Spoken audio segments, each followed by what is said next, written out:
அழகா நீ அழகா வரையறக்கா.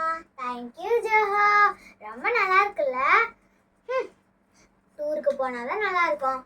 ஜெய்ரஸ், இப்போ எல்லாருமே ஸ்கூல்ல டூருக்கு போயிட்டு வந்திருப்பாங்க இந்நேரத்துக்கு வீட்டுக்கு. ஆனா நம்மளதான் மம்மி டாடி 2 பேரையும் அனுப்பல. ஃப்ரெண்டு வினு இருக்கால, அவ ஒரு ஐடியா வச்சிருக்காளாம். ஆமா ஜெய்ரஸ், இப்போ கூட அவ என்கிட்ட தான் சொன்னா. அப்போ அவ இது கோட்ல இருந்து காசை திருடிட்டு போயிட்டு டூருக்கு போயிட்டு வரேன்னு சொன்னா.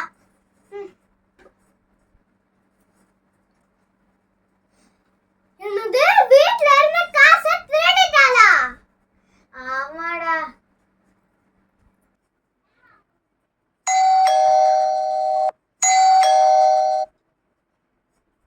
காலிங் பெல் அடிக்குது. ஜெஸ்னா, யாரோ காலிங் பெல் அடிக்கிறாங்க பாரு, யாரும் போய் பாரு. ஓகே டாடி, நான் போய் பார்க்கறேன் daddy. Hi Joy. Hi aunty, நல்லா இருக்கீங்களா ஆண்டி? உள்ள வாங்க ஆண்டி. வரேன் ஜாய். ஜாய், உனக்கு ஒன்று தெரியுமா? இன்னைக்கு வினு ரொம்ப எக்ஸ்கியூஸ் கேட்டா. நான் போகிறேன் மம்மின்னு சொல்லிட்டு நான் அவளை அனுப்பவே இல்லை ஜாய் டூருக்கு. ஏன்னா நீ போகலையா, ஸோ அதனால் நான் வேணான்னு சொல்லிட்டேன். அதனால் அவள் வந்து ஜாய் வீட்டுக்கு போகிற மம்மி, நீ வரக்குள்ளே ஈவினிங் நான் வந்துடுறேன்னு சொன்னா. அதனால தான் இங்கே வந்து கூட்டிகிட்டு போகலான்னு வந்தேன் ஜாய். அவள் எங்கே ஜாய்? இல்லங்க ஆண்டி, அவ என் வீட்டுக்கு வரவே இல்லை. அவ டூருக்கு போயிருக்கேன் அப்படின்னு சொன்னா ஆண்டி. அவ நேரத்துக்கு மம்மி ஆஃபீஸ்ல இருந்து வரக்குள்ள வீட்டுக்கு வந்துடுறேன்னு சொன்னா ஆண்டி. அப்படியே சொன்னா ஜாய்?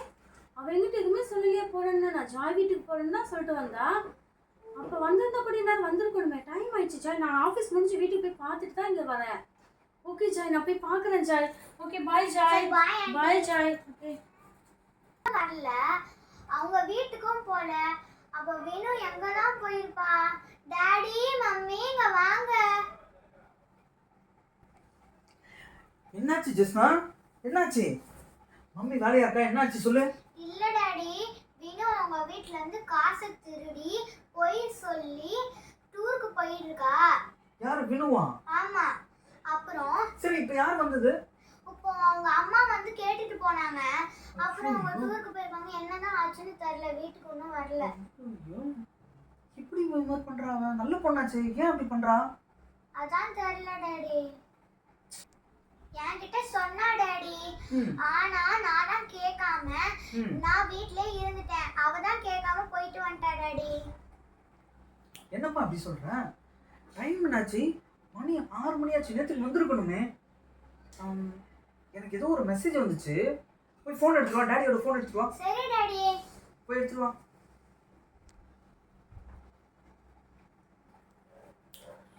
இந்தாங்க டாடி. ஓகே. ஏய், ஸ்கூல்ல இருந்து தான் மெசேஜ் வந்திருக்கு.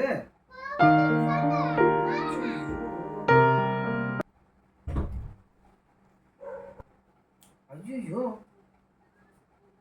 ஏய், ஊருக்கு போன பஸ் ஆக்சிடென்ட் ஆயிடுச்சாம்.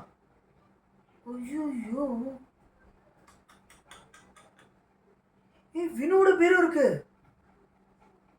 ஐயோ,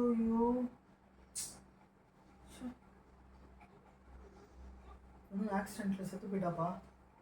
இது அவங்க மம்மி கிட்ட எப்படி நம்ம சொல்றது? பாத்தியா, அவ எவ்வளோ பெரிய தப்பு பண்ணியிருக்கா பாத்தியா? ஃபர்ஸ்ட் மம்மி டாடி சொன்னது கேட்கல, வீட்டுல இருந்து திருடி இருக்கா. திருடினது மட்டும் இல்லாம பொய் சொல்லிட்டு ஏமாத்திட்டு போயிருக்கான். அதோட விளைவு என்ன ஆச்சுன்னு பாத்தியா? அதாவது பைபிள்ல ஒரு வார்த்தை இருக்கு, ரோமர் 6:23 ஆண்டவர் வார்த்தை சொல்லுது, பாவத்தின் சம்பளம் மரணம் சொல்லப்பட்டிருக்கு. இன்னைக்கு வினு மாதிரி எத்தனை பேர் பாவத்தை மறைச்சி மரணத்துக்குள்ள போயிடுறாங்க பாத்தியாமா? இது அவங்க மம்மி கிட்ட எப்படி சொல்றதுன்னு எனக்கே தெரியல. பிள்ளைங்களா, நம்ம வசனம் சொல்லலாமா? ரோமர் 6:23 பாவத்தின் சம்பளம் மரணம். மறுபடியும் சொல்லலாமா? பாவத்தின் சம்பளம் மரணம். ரோமர் 6:23 23. 23. நீங்களும் சொல்லுவீங்களா பிள்ளைங்களா?